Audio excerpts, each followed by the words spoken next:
Kali ini bahasan sirah kita mengisahkan tentang seorang pemuda yang sebetulnya dia seorang pelayan di antara para utusan yang datang kali itu. Tetapi Rasulullah SAW rupanya memuliakan pemuda ini dan menjadikan ia justru yang paling utama di antara utusan-utusan yang datang bersamanya. Teman pecinta sejarah, apa sih keistimewaan anak muda ini? Akan kita bahas di video kali ini.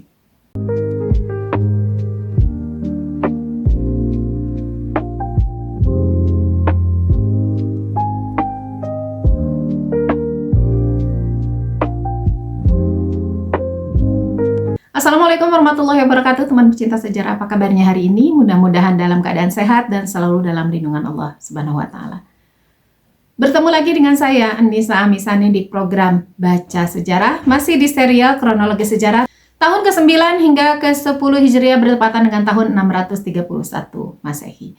Seperti biasa, sebelum ke kisah utamanya, tentu kita harus ingat kembali peristiwa apa saja sih yang terjadi di tahun ini. Yang penting-pentingnya saja akan kita bahas. Dan di buku Kronologi Sejarah Islam dan Dunia 571 sampai dengan 2016 Masehi. Di buku ini ada 7 peristiwa penting yang tercatat dari dunia Islam dan ada 4 peristiwa penting yang tercatat dari luar dunia Islam, dan ada 2 peristiwa yang saya tambahkan yang menurut saya cukup penting untuk kita bahas. Kita mulai dari peristiwa penting sejarah yang datang dari dunia Islam. Yang pertama adalah Ghazwah Tabuk, kemudian penghancuran Masjid Al-Dhirar, yang ketiga ibadah haji pimpinan Abu Bakar radhiyallahu anhu, yang keempat kedatangan delegasi Saqif, Bani Kilab, dan banyak kabilah Arab lainnya yang menyatakan diri masuk Islam. Yang kelima pengiriman para sahabat untuk mengajarkan Islam ke berbagai daerah. Yang keenam kematian Nejus atau An-Najasi, di mana Nabi SAW sholat gaib untuknya. Yang ketujuh kematian Ummu Kulthum putri Nabi SAW. Peristiwa pertama yang datang dari luar dunia Islam adalah penobatan Azarmidoh sebagai Ratu Persia. Yang kedua penobatan Khosru Feruzad sebagai Raja Persia, atau lebih kita kenal dengan Kisra III. Yang ketiga adalah penunjukan Cyrus, Patriark Alexandria, oleh Heraklius sebagai Raja Muda Mesir. Yang keempat pertempuran Logastisburg, di mana suku Slav mengalahkan bangsa Frank. Yang kelima pergantian tahta Visigoth, Raja Sintila digantikan oleh Sisenan. Dan terakhir adalah pembatalan skema feodal di dinasti Tang di Tiongkok. Dan inilah kisah seorang pemuda yang di mata kaumnya biasa saja, rupanya dia mendapatkan keutamaan dari Rasulullah SAW. Kita akan membahas kali ini poin huruf N tentang utusan dari Quda'ah. Di buku Kelengkapan Tarikh Nabi Muhammad SAW yang ditulis oleh Kiai Haji Munawar Khalil, materi ini ada di halaman 194 hingga 195. Di antara utusan yang menghadap Nabi SAW ialah utusan dari Bani Sa'ad Huzaim dari Quda'ah. Mereka datang ke Madinah dengan menginap di pinggir kota. Kemudian barulah mereka datang ke Masjid Nabi. Ketika mereka sampai di pintu masjid, mereka mendapati Nabi SAW sedang menyalatkan jenazah. Disebabkan hal itu, mereka tidak berani masuk masjid. Mereka berdiri di dekat pintu sambil menunggu Nabi SAW selesai menyalatkan jenazah. Di sini ada catatan kaki tentang jenazah seorang sahabat yang dimaksud. Jenazah yang disolatkan oleh Nabi SAW di kala itu, menurut riwayat, ialah jenazah seorang sahabat yang bernama Suhail bin Baydha radhiyallahu anhu. Karena Nabi SAW tidak pernah menyolatkan suatu jenazah di dalam masjidnya, melainkan jenazahnya Suhail. Lalu siapa Suhail bin Baydha radhiyallahu anhu ini? Bahasannya akan kita bahas nanti ya, karena bahasan kita bukan sedang membahas sahabat tersebut. Kita sekarang fokus dulu ke utusan dari Bani Quda'ah ini. Setelah Nabi SAW selesai menyolatkan jenazah, Nabi melihat ke arah mereka. Taulah Nabi bahwa mereka bukan penduduk Madinah. Rupanya mereka adalah tamu yang akan menghadap beliau. Beliau segera memanggil mereka dan bertanya, "Siapakah kalian?" Mereka menjawab, "Kami dari Bani Sa'ad Huzaim." Nabi bertanya, "Apakah kamu pengikut Islam?" Mereka menjawab, "Ya, kami pengikut Islam." Nabi bertanya lagi, "Mengapa kamu tidak ikut menyolatkan saudaramu?" Mereka menjawab, "Kami menyangka bahwa yang demikian itu tidak boleh bagi kami sebelum kami berbaiat kepadamu." Nabi SAW bersabda, "Di mana saja kamu telah Islam, jadilah kamu orang Islam." Maka saat itu juga mereka menyatakan keislaman mereka kepada Nabi SAW. Sebelum lanjut ke kisah berikutnya, di sini kita mengetahui ya bahwa orang-orang dari Bani Quda'ah ini mungkin ilmu tentang sholat jenazah belum nyampe kepada mereka, tetapi mereka sebetulnya sudah masuk Islam. Hanya saja mereka masuk Islamnya itu memang tidak berbaiat kepada Rasulullah SAW. Berbaiat itu tidak mengucapkan syahadat di hadapan Rasulullah SAW. Mereka mengucapkan syahadatnya kepada utusan Rasulullah SAW yang ditugaskan untuk berdakwah di daerah Quda'ah. Nah, mereka menyangkanya mereka belum berbaiat kepada Nabi, jadi mereka belum berhak gitu untuk menyolatkan sahabat yang sedang disolatkan pada saat itu. Ini bukan menandakan bahwa mereka bodoh ya.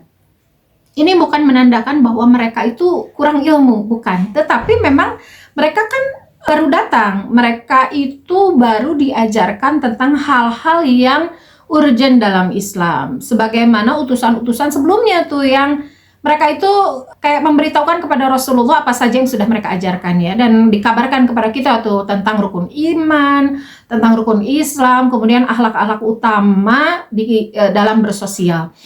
Nah, tentang hal jenazah ini, sholat jenazah ini kan memang tahapan berikutnya, dan ini memberitahukan juga kepada kita bahwa kita belajar Islam itu nggak mesti harus semuanya langsung plak harus masuk gitu, harus hafal langsung semuanya, nggak juga, bertahap juga nggak apa-apa. Dan di sini oleh Rasulullah SAW tidak disalahkan. Jadi pengetahuan dari Bani Quda'ah ini atau ketidaktahuan dari Bani Quda'ah ini oleh Rasulullah SAW sama sekali tidak disalahkan, tidak ditegur, tidak apalagi dimarahi, tidak. Tetapi Rasulullah SAW malah memberikan ajaran yang ya harus mereka ketahui gitu, dikasih tahu mereka. Dua hal. Yang pertama adalah tentang masuk Islam. Inti ajarannya adalah kapanpun kamu masuk Islam, selama kamu bersaksi di hadapan orang Islam, jadi berbaiatnya, bersyahadatnya itu di tangan orang Islam gitu, maka kamu udah masuk Islam, siapapun orangnya, nggak perlu sama Nabi SAW di zaman itu atau kalau di zaman sekarang mungkin ke pemerintahan gitu ya. Nah, ini juga berkaitan dengan yang viral sekarang gitu ya. Kita memberitahu kepada pemimpin bahwa kita masuk Islam itu lebih kepada administratif saja. Sementara syahadat kita di hadapan seorang muslim itu sudah hak. Nggak perlu kita nyari MUI dulu misalnya, apalagi kalau harus ke Departemen Agama gitu ya, untuk dapat surat dulu, surat atau sertifikat kita bahwa kita ini orang Islam, ganti KTP dulu baru kita berislam, itu repot. Jadi Rasulullah SAW itu memudahkan kita. Kamu nggak perlu kok menemui pemimpin kamu nggak perlu bertemu dulu dengan aku gitu ya, kata Rasulullah. Dimanapun kamu sudah masuk Islam, kalimat syahadatnya sudah sempurna, maka kamu disaksikan meskipun bukan oleh pemimpin dengan muslim siapapun, maka kamu sudah Islam. Jadi kewajiban-kewajiban termasuk sholat jenazah juga kamu menjadi hak kamu ya. Di sini saya tidak menyebut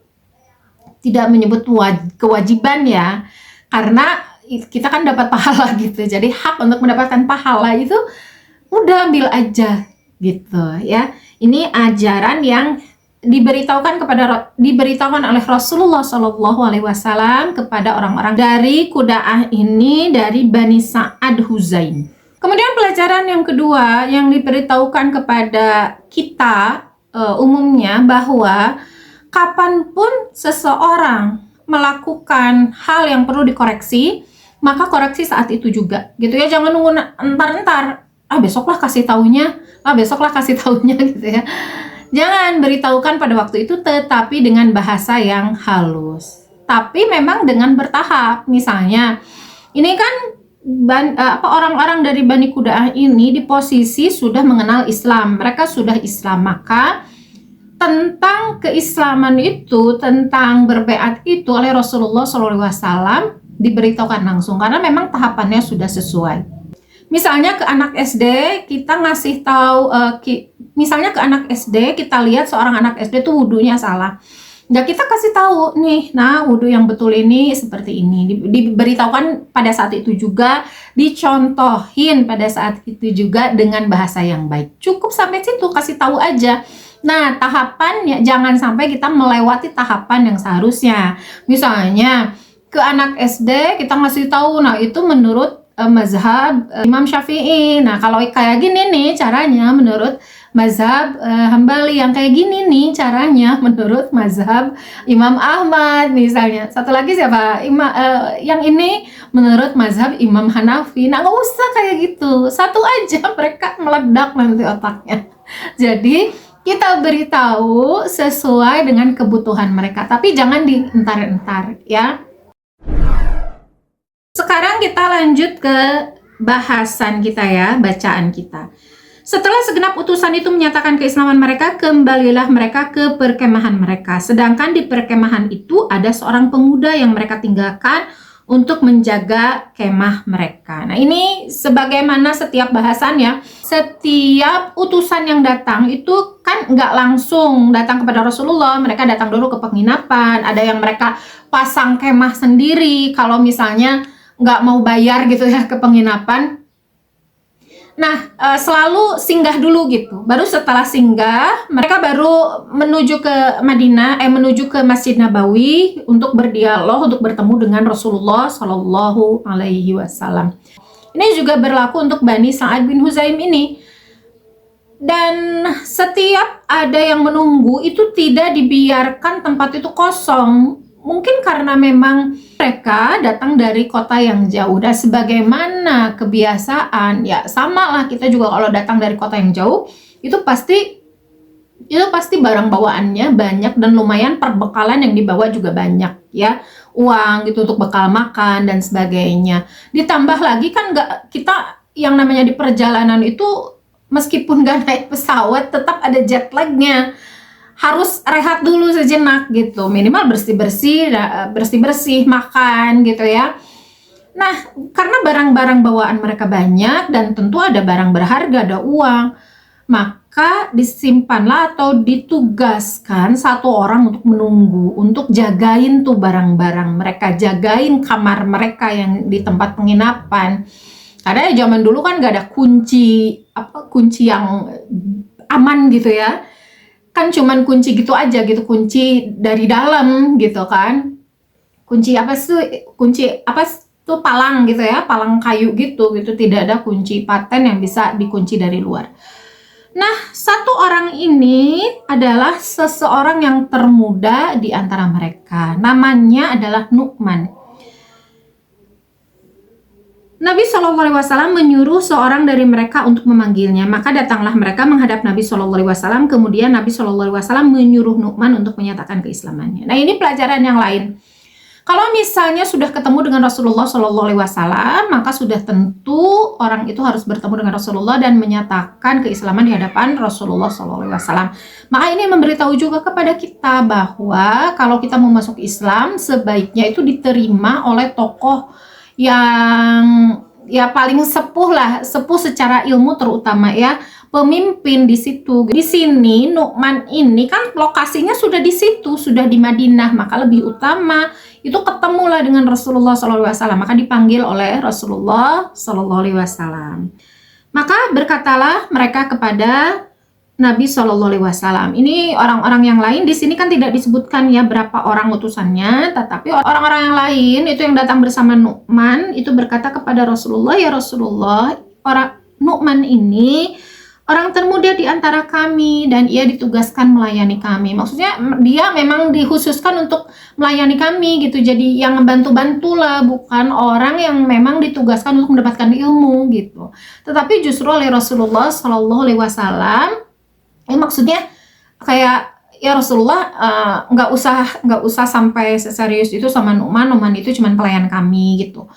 Itu bukan merendahkan juga ya, cuma memberi informasi kepada Rasulullah Sallallahu Alaihi Wasallam, bukan dalam rangka merendahkan pekerjaan Nu'man, bukan merendahkan kemudaannya atau usianya, tetapi sekedar informasi kepada Rasulullah Sallallahu Alaihi Wasallam. Itu sih yang saya tangkap ya. Kemudian Nabi Shallallahu Alaihi Wasallam bersabda, orang yang termuda di antara satu kaum itu menjadi pelayan mereka. Semoga Allah memberkahinya. Dan di sini pun Rasulullah Shallallahu Alaihi Wasallam memuliakan apa yang dilakukan oleh Nu'man. Bahwa Nu'man itu biasanya kan yang termuda itu yang disuruh-suruh, yang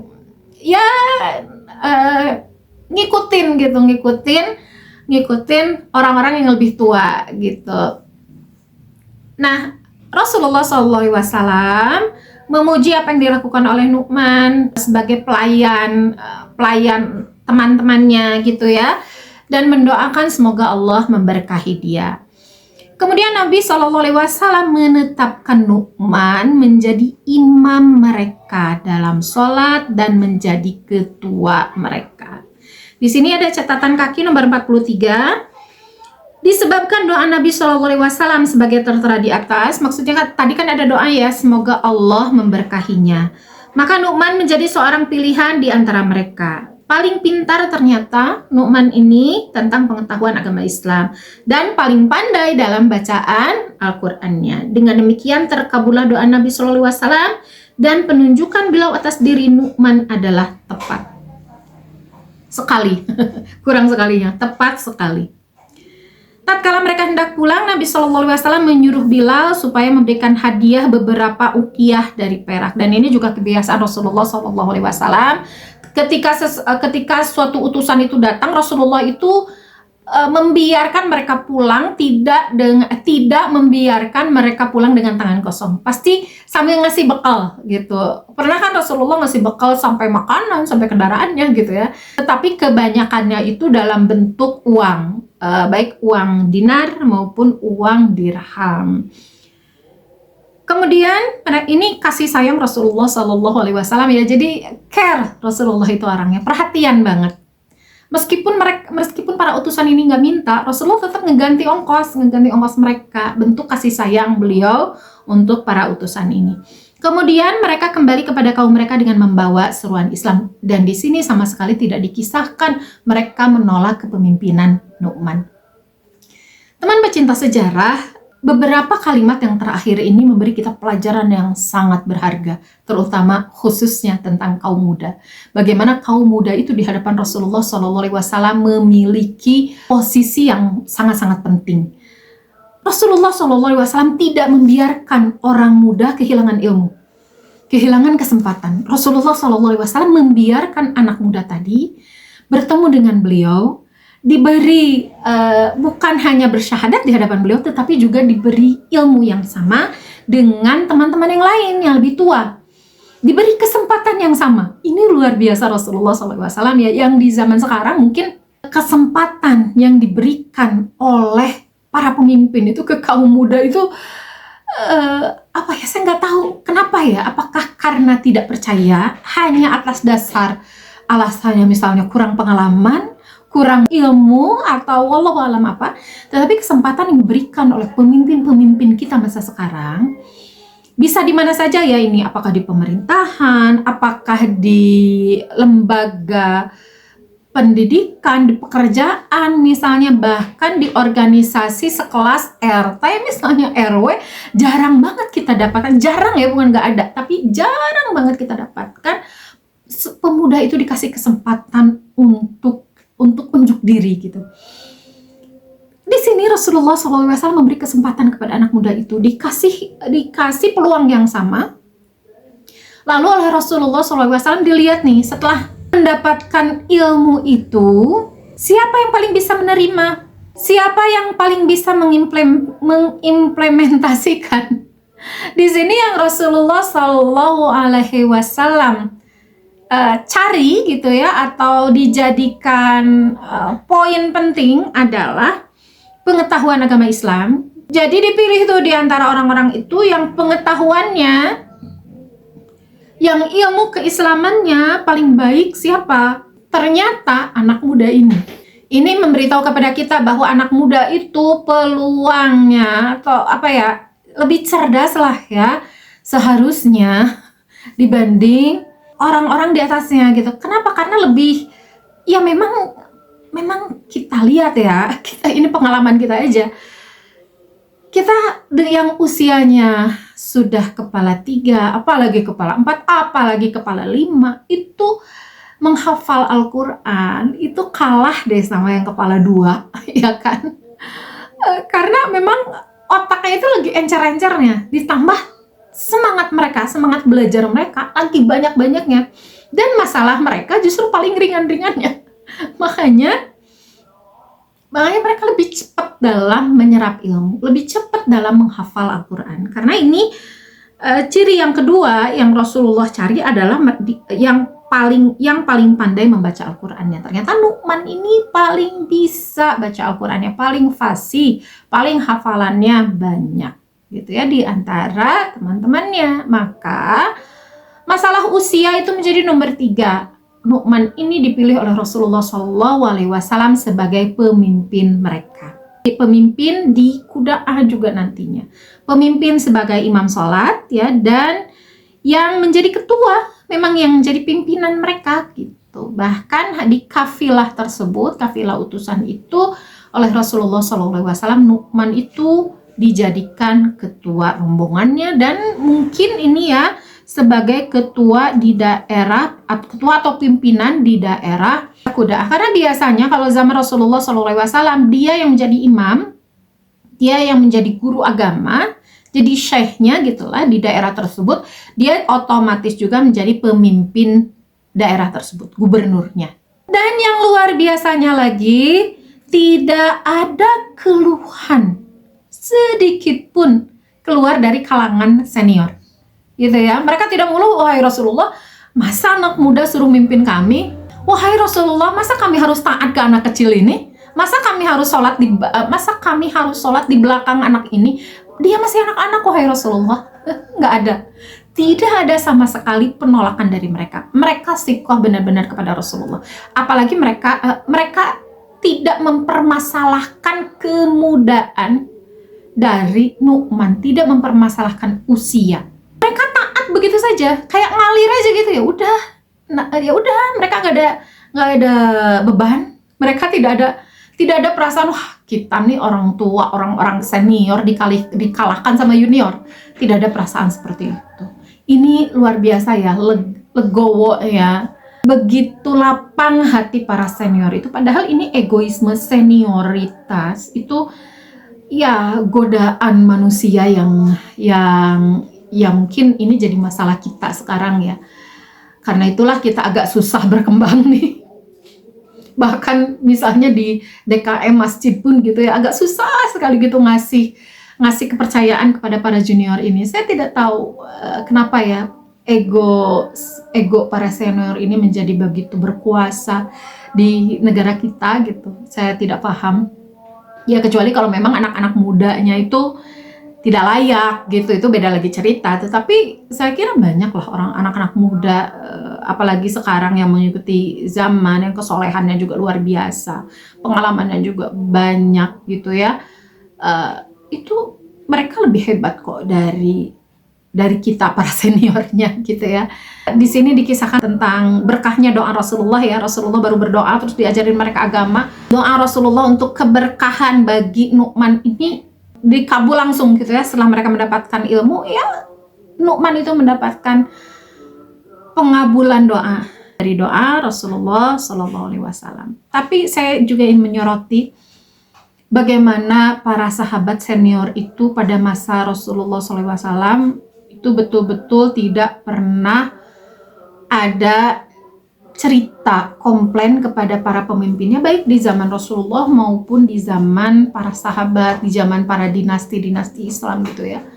Tidak diceritakan komplain tentang masalah usia. Bahkan pemimpin-pemimpin hebat itu justru lahir dari kalangan muda. Ini kan gambaran bahwa senioritas di dalam Islam itu tidak berlaku. Yang berlaku apa? Ilmu, kesolehan, dan kemampuan. Maka ya nggak masalah meskipun anak muda. Contohnya siapa? Usama bin Zaid, Tariq bin Ziyad, Saifuddin Qutuz, Muhammad Al-Fatih, masih kepala 2 dia umurnya. Bahkan ayahnya legowo gitu ya. Sultan Salim itu legowo banget, malah kayak nyuntrungin, dorong Muhammad Al-Fatih buat, ayo cepat kamu yang jadi khalifah, Saya kira kita perlu bahasan khusus ya tentang gimana sih caranya kita para senior itu untuk bisa mengesampingkan egosentris atau egoisme senioritas, sehingga masyarakat Islam itu menjadi berkembang lebih cepat. Dengan inovasi-inovasinya, dengan kecerdasannya, dengan kecepatan berpikir, kreativitas anak muda, seharusnya dalam Islam mereka mendapatkan kesempatan lebih banyak. Sebagaimana Rasulullah SAW memberikan kesempatan kepada mereka yang sama, memberikan peluang yang sama kepada mereka sebagaimana diberikan kepada senior mereka. Teman pecinta sejarah, mempelajari sirah nabawiyah adalah pelajaran berharga bagi kita dalam hal berorganisasi, dalam hal bahkan organisasi yang besar seperti negara. Dengan meniru pola itu, meniru dari sirah nabawiyah, mengambil hikmah-hikmahnya, diharapkan bisa kita mengembangkan bangsa Indonesia menjadi kembali bangsa terhebat di masa depan. Terima kasih sudah menyimak hingga detik ini. Mohon maaf teman pecinta sejarah atas segala kesalahan yang saya buat di video ini dari awal sampai akhir. Jangan lupa untuk subscribe, like, komen, dan share. Insya Allah bertemu lagi di video berikutnya. Wassalamualaikum warahmatullahi wabarakatuh. Dadah.